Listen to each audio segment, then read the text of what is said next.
Hi everyone, welcome to part 2। और अब हम पहुंच चुके हैं हरिद्वार। और यहाँ आकर जो सबसे पहली चीज़ मैंने नोटिस करी वो थी यहाँ की भीड़। सच बताऊँ तो मैंने इतनी भीड़ बिल्कुल एक्सपेक्ट नहीं करी थी। और दादी देखो यहाँ सबको बोल रही है अरे कोई खो मत जाना, क्योंकि हमारी बस थोड़ी सी दूर खड़ी हुई है। वैसे तो जनरली बसेस 2 किलोमीटर दूर खड़ी हो रही थी, लेकिन पापा की वजह से हम काफ़ी आगे तक आ गए थे। फिर भी थोड़ा पैदल तो चलना ही था, तो हम यहाँ थोड़ी देर बैठे कि चाय पी के आगे चलेंगे। इतने में हमने चाय ऑर्डर कर दी थी और मम्मी भी हनु को दूध पिला रही थी, ताकि रास्ते में ये हमें काफ़ी देर तक परेशान ना करें। क्योंकि ग्रुप के साथ जब भी हम आते हैं तो हमेशा यही ट्राई करते हैं कि सबको परेशानी ना हो हमारी वजह से। तो फिर क्या था, यहाँ पे जल्दी जल्दी हमने हनु को दूध पिलाया, क्योंकि उधर दादी बार बार सबको कह रही थी अरे जल्दी चलो वरना लेट हो जाएंगे। क्योंकि वो इतनी भीड़ देखकर थोड़ी सी स्ट्रेस हो रही थी कि अगर हम ऐसे ही जगह जगह रुकते रहे तो हम वहाँ पे कैसे पहुँचेंगे। फिर क्या था, मैंने जल्दी से अपना बैग पैक करा और सनी को बोला कि हनु को वो ले ले। यहाँ इधर हर्षित को देखो, इधर पूरे एक्शन मोड में आ गया था। उसने अपनी दादी का हाथ ऐसे पकड़ लिया जैसे कह रहा हो चलो दादी सबसे आगे हमें जाना। और यहाँ सनी कह रहा अरे तू कैसे आगे चला जाएगा, तेरे से आगे तो मैं जाऊँगा। फिर क्या था, सब जल्दी जल्दी चले जा रहे थे, क्योंकि किसी को भी एग्जैक्ट आइडिया नहीं था घाट कितनी दूर है। और यात्रा की पता है मुझे सबसे अच्छी बात क्या लगती है, वो ये है कि जब भी किसी से पूछो भैया कितनी दूर है, तो जवाब हमेशा एक ही मिलता है, बस थोड़ा सा दूर। और अब ये थोड़ा सा कितना दूर है ये कोई नहीं बताता। कभी 200 मीटर निकलता है तो कभी 2 किलोमीटर थोड़ा सा। लेकिन शायद इसीलिए लोग ऐसा बोलते हैं ताकि चलने वाले की हिम्मत बनी रहे और वो रास्ते में हार ना मान जाए। हम भी देखो अब चले जा रहे थे और यहाँ मम्मी मेरे ट्रॉली बैग को खींच कर लेके जा रही थी, क्योंकि उनका कहना था कि भाई बैग ख़राब हो तो हो, मेरे बस के उठा के चलना नहीं है इतनी दूर। और देखो यहाँ हम पहुँच गए हैं घाट पर। यहाँ गंगा आरती संपूर्ण हो गई थी। मैंने सोचा ये खूबसूरत पल सिर्फ आप तक क्यों ना रखूं। जल्दी से कैमरा निकाला और इस नज़ारे को कैप्चर करना शुरू कर दिया, ताकि आप सब भी घर बैठे गंगा जी के दर्शन कर सको। कहते हैं कि जब दिल सच्चाई, श्रद्धा और विश्वास से भरा हो तो गंगा मैया के चरणों में की गई प्रार्थना ज़रूर सुनी जाती है। और जब मैं आरती लेके आई तो मैंने देखा ये लोग यहाँ पे खड़े हैं, मेरा वेट कर रहे थे कि अरे अभी हर की पौड़ी थोड़ी सी दूर है। इतने मैं व्लॉग शूट कर रही थी, यहाँ पे शायद इन्होंने प्रसाद या कुछ ख़रीदा था। तो मैंने सोचा इनको भी, और ये आंटी बोलने आई थी कि अरे तुम यहाँ पे क्यों रुक गए हो, आगे हर की पौड़ी के यहाँ पे बहुत भीड़ लगी हुई है, थोड़ा आराम से चलना, गुम मत हो जाना। ये देखो अभी सुबह के 5 बज रहे हैं और भीड़ तुम देखना, यहाँ पे हनु को देखो नींद आ रही है और अभी तुम्हें लगेगा कि अरे ये तो ऐसे ही बोल रही है भीड़ नहीं है। अभी तुम देखना, ये मेरी ज़िंदगी की पहली भीड़ थी जो मैंने इतनी देखी थी। सिर्फ सर ही सर दिख रहे थे यहाँ पे, और सीरियसली ऊपर से तो हम सोच रहे थे कि अरे इसमें नहाएंगे कैसे। इतनी भीड़ में व्लॉग बनाने के लिए सब मुझे बार बार मना कर रहे थे। कोई कह रहा था अरे अपने फ़ोन को संभाल ले, कोई लेके भाग जाएगा। मम्मी कह रही थी बैग नीचे छोड़ दियो, हम आराम से बैठ जाएंगे और तुम व्लॉग बना लियो दोबारा से। लेकिन मैंने भी ठान रखी थी कि अपॉर्चुनिटी मिस नहीं करनी है, क्योंकि सनी ने मुझे बोला था दीदी आप टेंशन मत लो, मैं शूट करूँगा, ऐसे मोमेंट्स मिस नहीं करने चाहिए। बस फिर क्या था, मुझे भी एक कैमरामैन मिल रखा था। अब मैं आराम से भीड़ में हरिद्वार के खूबसूरत नज़ारे इंजॉय कर रही थी और सनी पूरी डेडिकेशन के साथ मेरा व्लॉग शूट कर रहा था। सच कहूँ तो फैमिली ट्रिप में ऐसा एक बंदा ज़रूर होना चाहिए जो बोले तुम बस एंजॉय करो, कैमरा मैं संभाल लूँगा। वैसे इतनी भीड़ देखकर तो एक बात समझ आ ही रही थी कि लोगों का सनातन धर्म और माँ गंगा के प्रति विश्वास कितना गहरा है। जिधर नज़र जा रही थी उधर ही श्रद्धा से भरे लोग नज़र आ रहे थे। ऐसा लग रहा था जैसे पूरा देश ही हरिद्वार आ गया हो। और सच कहूँ इतने लोग यूँ ही इतनी दूर नहीं आते। ज़रूर किसी की मन्नत पूरी हुई होगी, किसी ने शुक्रिया अदा करने का संकल्प लिया होगा, तो कोई अपने परिवार की खुशहाली और सुख शांति की प्रार्थना लेकर आया होगा। हरिद्वार और माँ गंगा से जुड़ी मान्यता है कि यहाँ सच्चे मन से की गई प्रार्थना और श्रद्धा कभी व्यर्थ नहीं जाती। इसी आस और विश्वास के साथ लाखों लोग बार बार माँ गंगा के चरणों में आते हैं और इतनी आस्था को एक साथ देकर दिल अपने आप ही भक्ति से भर जाता है। हर हर गंगे मेरे हनु की तरफ से भी आप। हनु बोलो जय जय। भीड़ इतनी ज़्यादा थी कि बैग्स के पास बैठने की भी मुश्किल से जगह मिल रही थी, इसलिए मैंने ज़्यादा कुछ रिकॉर्ड नहीं किया और सिर्फ हनु की एक छोटी सी क्लिप ऐड कर ली। और बस देखते ही देखते माँ गंगा के दर्शन और स्नान का ये सुंदर सा पल हमारी यादों में बस गया। कुछ फोटोज हमने क्लिक करी। भीड़ इतनी ज़्यादा थी कि ज़्यादा देर रुकना हमारे लिए पॉसिबल नहीं था, इसलिए अब हम बस की तरफ वापस जा रहे हैं। और रास्ते में मम्मी की नज़र एक स्टॉल पर पड़ी। उनका कहना था कि हनु के लिए तांबे का कड़ा ले लेते हैं, और यहाँ वो खुश हो रही थी कि इसके साइज़ का भी कड़ा मिल गया है। तो वो इसको पहना के बार बार देख रही थी कि क्या ये इसके लिए सही है। आप सब सोच रहे होंगे कि हरिद्वार में इतनी भीड़ क्यों है। मैं आपको एक बात बता दूं कि अभी अधिक मास चल रहा है, और अधिक मास में गंगा स्नान का विशेष महत्व माना जाता है। मान्यता है कि इस समय किए गए स्नान, दान और भक्ति का पुण्य और अधिक फल मिलता है। इसलिए दूर दूर से लाखों श्रद्धालु हरिद्वार आकर माँ गंगा का आशीर्वाद लेते हैं। रास्ता भर लोगों के चेहरे पर थकान जरूर थी, लेकिन दर्शन और स्नान की खुशी उन्हें कहीं ज़्यादा दिख रही थी। अब मैं बस में से ये बैग लेके आई थी, क्योंकि इसमें मैंने हनु का सेरेलैक रखा हुआ था। सच में थकान तो बहुत ही ज़्यादा हो चुकी थी, लेकिन एक मन में खुशी भी थी और एक अलग सी एनर्जी फील हो रही थी कि हमने फाइनली गंगा स्नान कर लिया है और अपनी बस तक हम आ गए हैं। तो फिर हमने डिसाइड किया कि कुछ खा लेते हैं। वैसे सच बताऊं तो यहाँ पे आसपास खाने का कुछ ऐसा था नहीं, पर भूख इतनी ज़ोर से लगी थी और इतना दूर था क्योंकि कुछ लोग अभी आए नहीं थे। तो हमने सोचा कि जो मिल रहा है उसको खा लिया जाए। तो हमने थोड़ा सा नींबू पानी पिया, और फिर पापा ने बताया कि यहाँ पे पास में एक पराठे बन रहे हैं, तो हम वो खा लेते हैं। वैसे इतनी भीड़ में सबसे बड़ा चैलेंज दर्शन नहीं, खाना ढूंढना था। जिधर देखो उधर भीड़ ही भीड़, और कई जगह खाना बनता देखकर हम थोड़ा सोच में पड़ गए थे। इतने सारे लोगों के बीच सफाई मेंटेन करना भी आसान नहीं होता। पता है, यहाँ बलून्स को देखकर हनु जिद करने लगा था कि उसको भी बलून से खेलना है। और जब बलून हाथ में आया ना, तो ऐसा लग रहा था जैसे दुनिया की सारी खुशियाँ ही इसे इस एक बलून में मिल गई हों।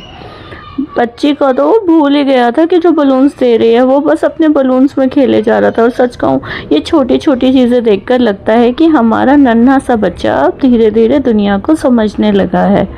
अब इसकी खुशियों की लिस्ट में दूध और नींद के साथ साथ बलून्स भी ऐड हो गए हैं। ये इसका फर्स्ट था। मम्मी इससे मांगने की कोशिश कर रही थी और ये बिल्कुल भी शेयर करके खुश नहीं था।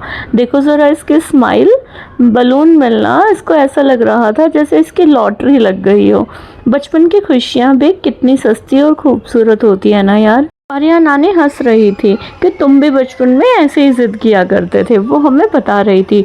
और इतने में क्या था, हमारा खाना आ गया। तो हमने खाना स्टार्ट किया, फिर मम्मी को एकदम से हुआ कि नहीं, पहले हनु को सेरेलैक खिला दिया जाए, उसके बाद ही मम्मी अपना खाना खाएंगी। और तुम्हें पता है, खाना खाते खाते भी हनु अपने बलून को छोड़ने को एकदम रेडी नहीं था। उसको हो रहा था कि इसके बलून को कोई उठा के ना ले जाए। फिर हम सब ने खाना खाया, और खाना खाते खाते पापा बोल रहे थे कि अब हम सारे डायरेक्ट कनखल चलेंगे। कनखल में पापा बोल रहे थे कि अब हम एक रुद्राक्ष का पेड़ देखेंगे। और रुद्राक्ष का पेड़ और एक पार्थ का शिवलिंग है जो पारदेश्वर भगवान के दर्शन करवाने थे। उनका कहना था कि मैंने और सनी ने वो देखा नहीं है। पहले मम्मी और पापा जब हरिद्वार आए थे तो वो लोग इस मंदिर में रुके थे, तो उनका कहना था कि आज तुम भी वहीं पे दर्शन करना।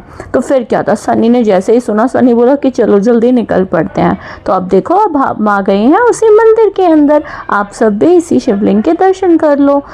यहाँ का सबसे खास और मेन है ये रुद्राक्ष का पेड़, जहाँ अभी हम बैठे हुए थे, जिसके सामने हमने यहाँ कुछ फ़ोटोज़ क्लिक कराई। और यहाँ फिर हमने पूछा कि हमें वो रुद्राक्ष कैसे मिल सकते हैं। तो यहाँ ये हमें बता रहे थे कि अंदर आप प्रॉपर एक शॉप है हमारी, वहाँ से आप परचेज़ कर सकते हो। मान्यता है कि जो भी श्रद्धा से भोले बाबा के दर्शन करता है और सच्चे मन से प्रार्थना करता है, महादेव उसकी हर मनोकामना ज़रूर सुनते हैं।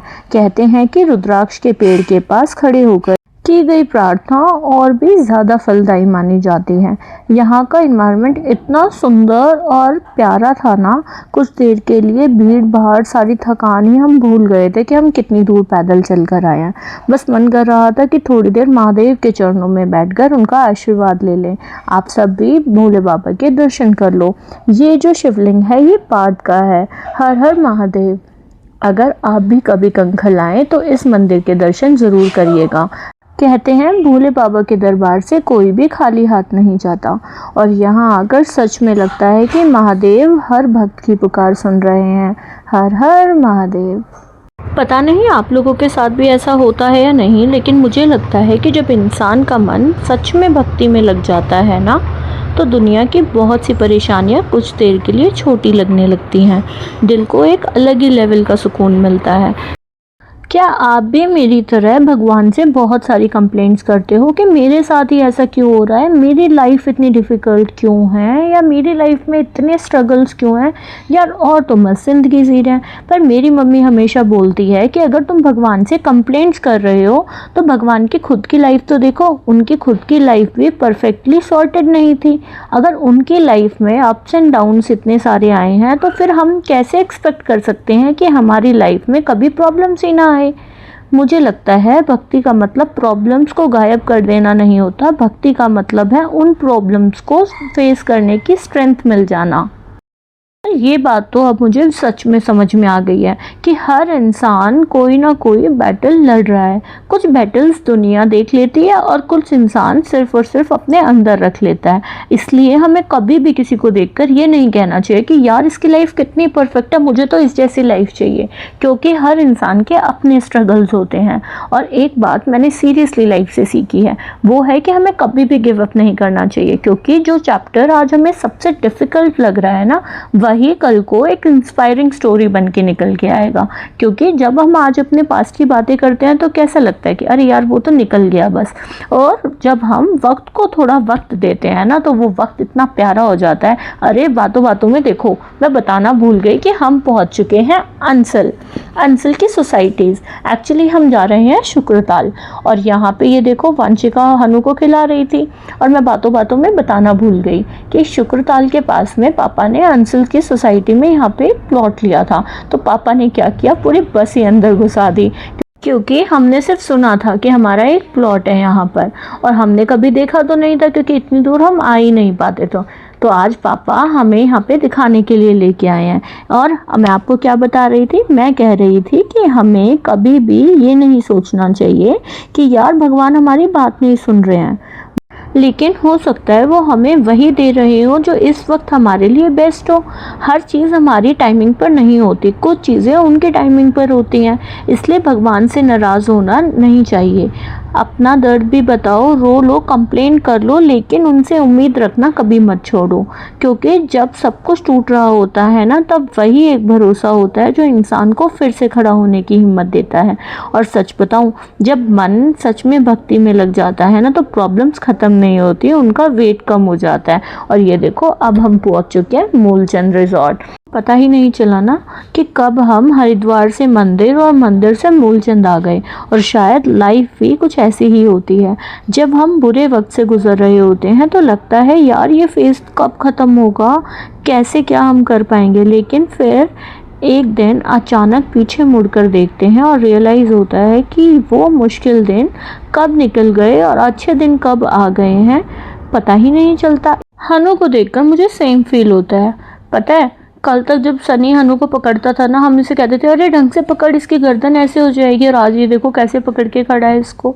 हनु हर चीज़ ऑब्जर्व करता है। कभी किसी चीज़ को देखकर इतना एक्साइटेड हो जाता है, जैसे आपने देखा था कि बलून्स को देखकर, और हनु को देखकर मुझे भी कुछ ऐसा ही फील होता है।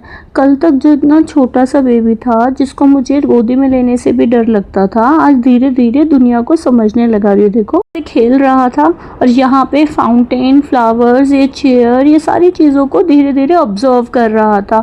कभी किसी चीज़ को देखकर एक्साइटेड हो जा रहा था। आपने देखा था ना बलून्स को देखकर कैसे जिद पकड़ ली थी इसने कि मुझे तो यही चाहिए। और सच कहूँ तो बच्चे हमें टाइम का सबसे अच्छा लेसन सिखाते हैं।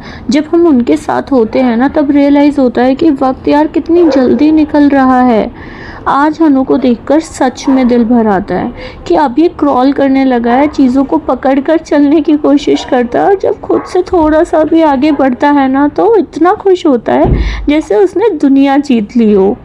और फिर पता है, मुझे ऐसा लगता है कि शायद लाइफ भी ऐसी ही होनी चाहिए। छोटी छोटी अचीवमेंट्स को सेलिब्रेट करना चाहिए, क्योंकि हर बड़ी जीत की शुरुआत एक छोटे से स्टेप से ही होती है। यहाँ देखो, ये अकेला बैठा हुआ था और मम्मी मुझे लेक्चर दे रही थी कि कोई कीड़ा इसको काट लेगा तू सिर्फ वीडियोस ही बनाती रह जाई हो। अब मम्मी को कैसे बताऊँ, ये सिर्फ वीडियोस नहीं है, ये हनु की मेमोरी बुक है जो वो बड़ा होकर देखेगा हमारे साथ में कि वो कैसे देखो क्रॉल कर रहा था। एक एक मोमेंट मुझे उसका स्पेशल बनाना है और अब मैं सीरियसली एक भी मोमेंट मिस नहीं करना चाहती हूँ। हाँ, मैं पहले थोड़ी सी कॉन्शियस होती थी और सच बताऊँ इन व्लॉग्स को दोबारा देखना भी नहीं चाहती थी, क्योंकि मैं अपना फेस देखकर बड़ी कॉन्शियस हो जाती थी कि मैंने बहुत ज़्यादा वेट गेन कर लिया है, कि मैं पहले कैसी दिखती थी और अब मैं कैसी हो गई हूँ। थोड़ा सा चलने पर भी मेरी सांस फूलने लग जाती है, ऐसा लगता था जैसे बुढ़ापा आ गया हो। पर अब मैं धीरे धीरे हील कर रही हूँ, सिर्फ बॉडी नहीं, कॉन्फिडेंस भी। मैं भी वो सब करना चाहती हूँ जो मैं कल हनु से एक्सपेक्ट करती हूँ। अगर मैं चाहती हूँ कि वो खुद पर भरोसा रखे तो मुझे भी अपने आप पर भरोसा रखना होगा। अगर मैं चाहती हूँ कि वो सपने देखे तो मुझे भी अपने सपने पूरे करने होंगे।